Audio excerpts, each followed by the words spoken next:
salamat sa malasakit, salamat sa mga superhealth center. Huwag ko kayo magpasalamat sa akin. Ako po ang dapat magpasalamat sa inyo dahil binigyan niyo po ako ng pagkakataon na makapagservisyo po sa inyo.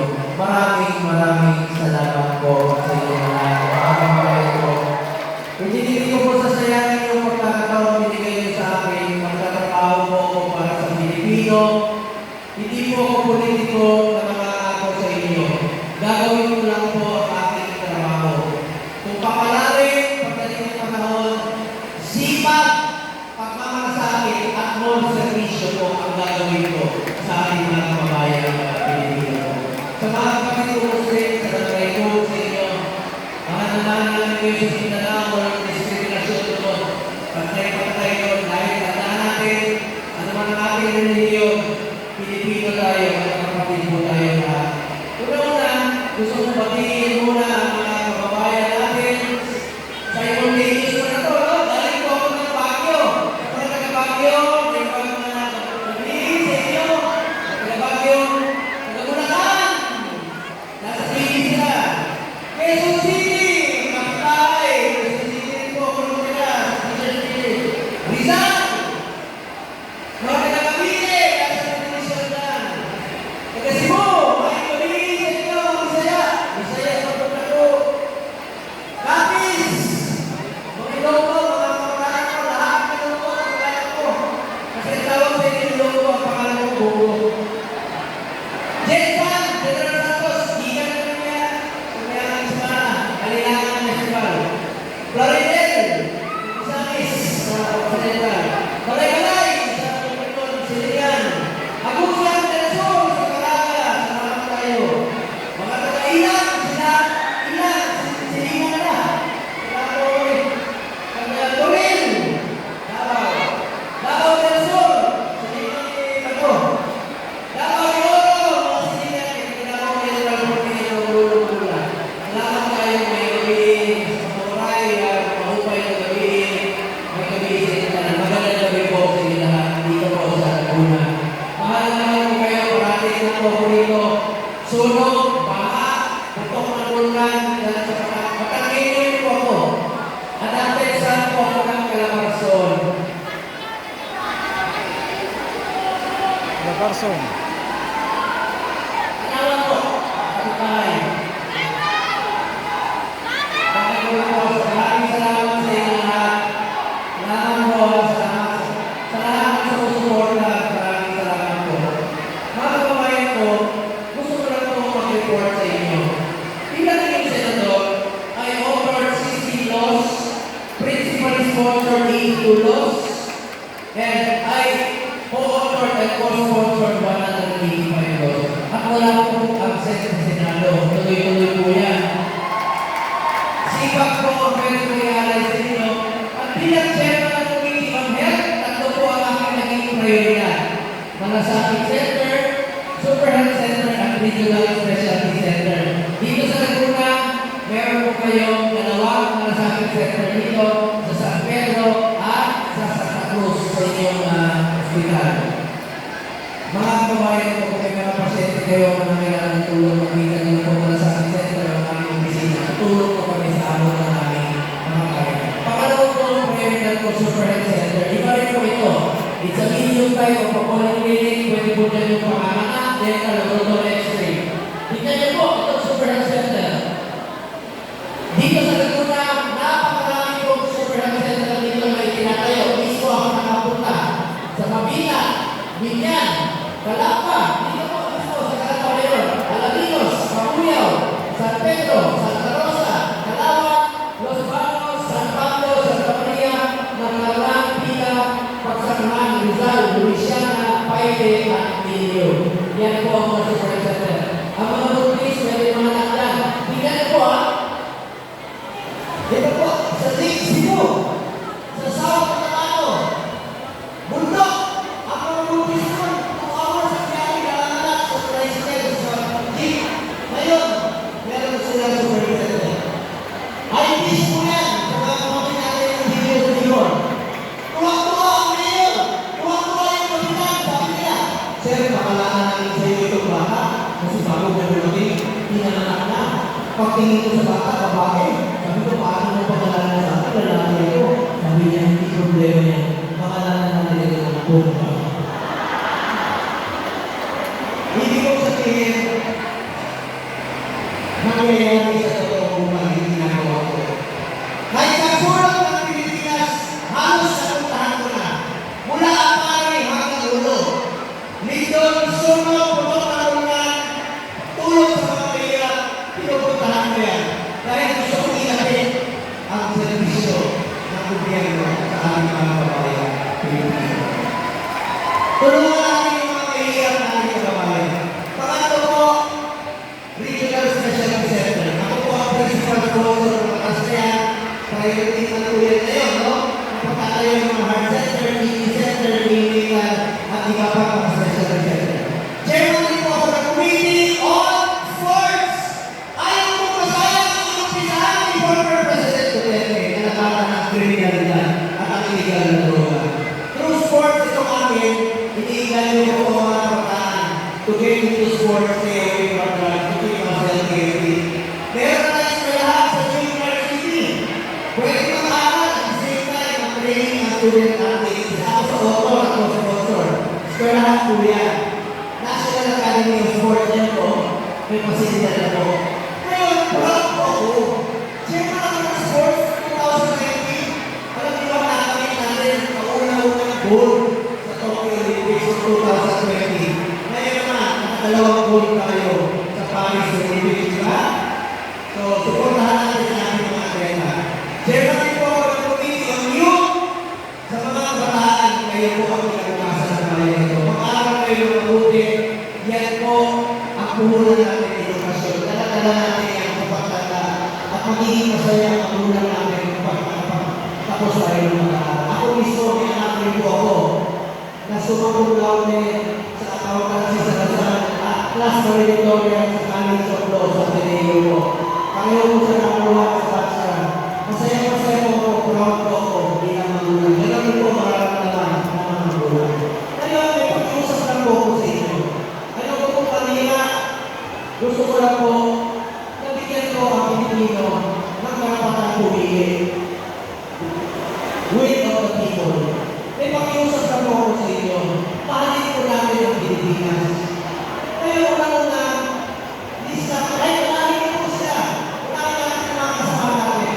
Una-una, pakita niyo po yung pag-organize ng rally na ito. Mga tao po ito, ni Pastor Kibuloy. Alam mo, matagal na siya magkaibigan ni dating Pangulong Duterte. Wala pa po ako kay Pangulong Duterte. Magkaibigan na po sila. Napaka-well-organized po nito. Itong tao to, nakalaro po ng basketball, isang charismatic, spiritual leader po at may leadership po. Alam pa natin, Pastor Apollo C. Kibuloy! Pangalawa po, tulungan niyo po ang mga kasamahan ko. And of course, may number na lang, no? Si Atty. Gigi Bonlo, matalino, isa sa mga nagpugaya kay Pangulong Duterte na tumakbo bilang Pangulo. Magaling po ito. Asset po ito sa Senado, Atty. Gigi Bonlo. Palapakan natin. And of course, ang ating partner sa Senado, 25 years magkasama namin. Kung gusto niyo po ng maayos na servisyo para sa mga kasama natin na Pilipino, hindi magiging successful na labanan ng kriminalidad o hindi sa tao nito. Napakagaling po.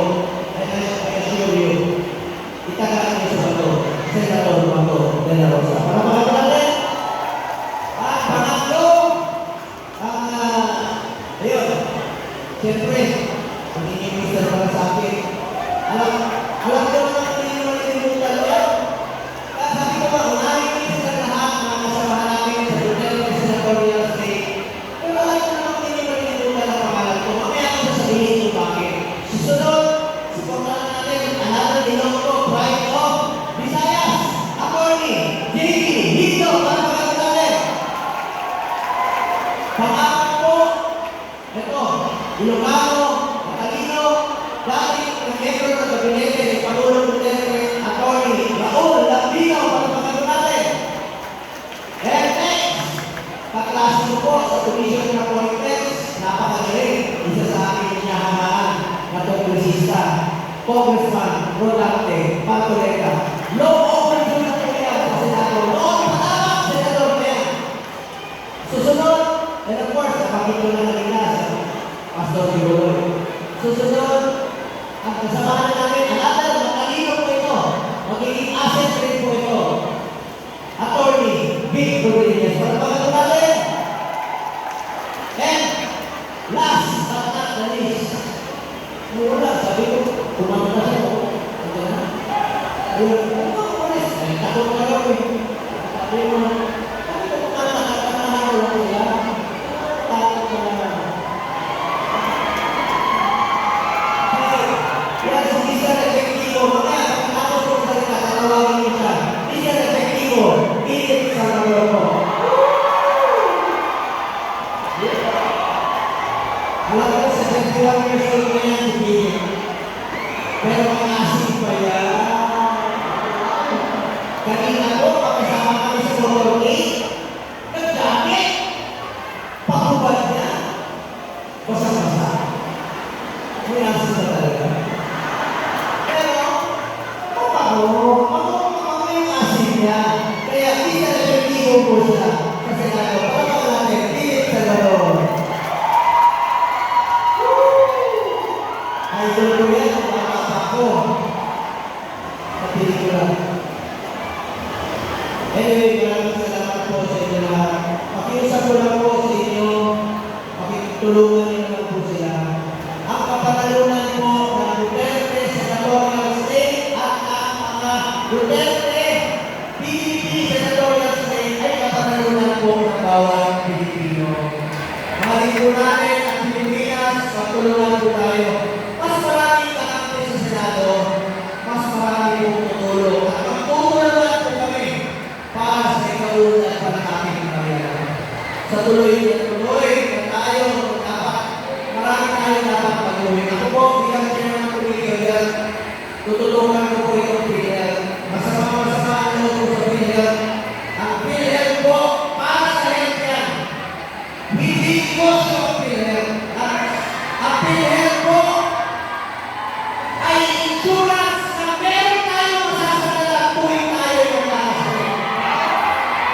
Kaya nakatutok po ang community health yan, pati sa health emergency allowances ng ating mga health workers, dahil services center na po yan.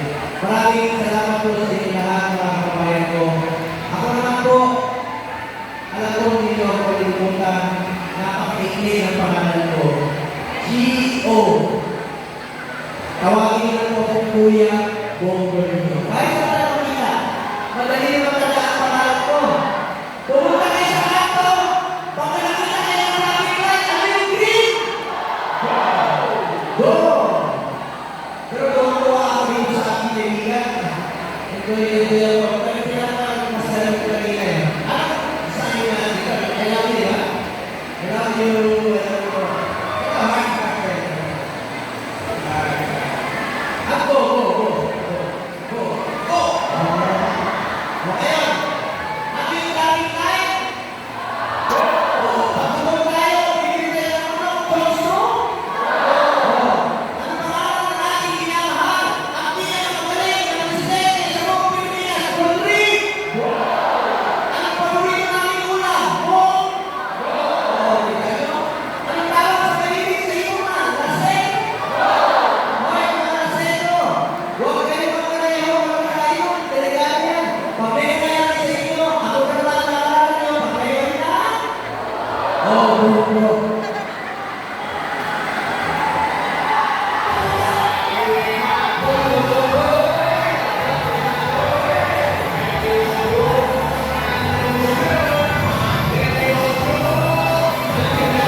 Hindi mo ako ubusan ang isa. Pero ako po yung ang isang hindi ko gumawa ng batas para sa pangyayaran. Epektibong lalabanan ng korupsyon, ng kriminalidad, at ng droga. Nasa grupo, kasama sa mga nanonood sa aking magiging epektibong laban. Dahil naman, kailangan.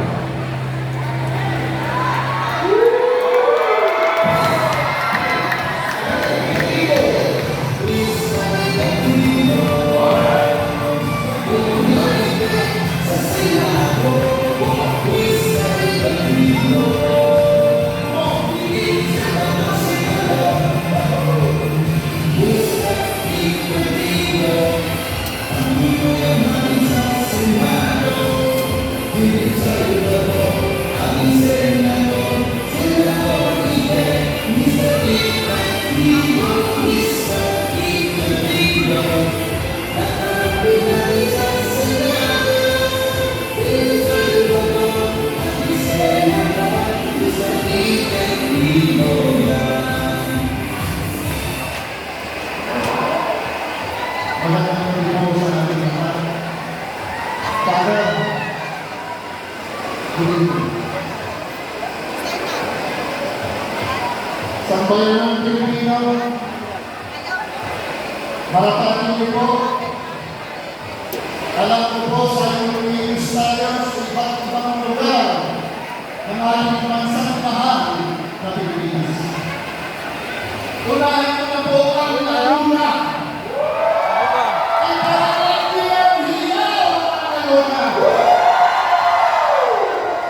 Isunod natin ang Cavite. Isunod natin ang Baguio, ang Quezon City, ang Bulacan, kung saan ako mayroon, Rizal, Cebu, Capiz, Plaridel, Misamis Occidental, Balang-Balang, Bukidnon, Agusan del Sur. Ito, tandaan ninyo. Tandaan niyo po ito. May laban si Pastor Tibuloy, hindi lamang bilang senador. Meron siyang laban ngayon dahil sa pag-aaksa sa kanila. Pero alam natin lahat na ang kakampi niyang unang-una is Jesus Christ.